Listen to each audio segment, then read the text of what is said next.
सौरभ, आपण पाहिलं तर महाराष्ट्राला लाजवणारी आणि निर्लज्जतेचा कळस गाठणारी ही जी घटना जी आहे ती घडली होती। त्यामध्ये सुशील हगवणे असेल किंवा राजेंद्र हगवणे हे जे आहे ते 17 तारखेपासून गुन्हा दाखल झाल्यानंतर फरार होते। काल पोलिसांनी शोध घेतल्यानंतर ते एका सीसीटीव्हीमध्ये स्पॉट झाले।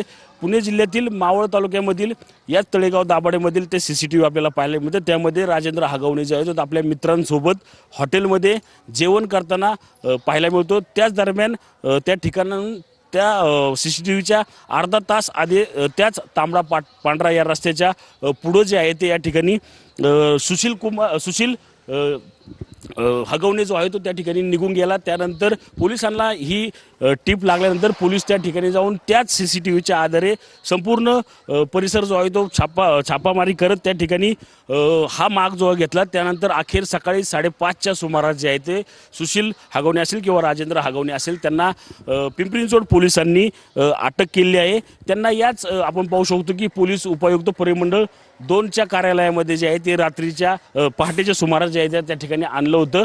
या ठिकाणी आता कुठलाही निर्मनुष्य हा या ठिकाणी आता हा परिसर झालेला आपल्याला पाहायला मिळतो। मात्र काल आणि परवा या 2 दिवसांमध्ये मोठ्या प्रमाणात जे आहे ते पोलीस तपास करत जे आहे त्या पिंपरी चिंचवड पोलिसांकडून या दोन्ही आरोपींना या ठिकाणी अटक करण्यात आलं आहे।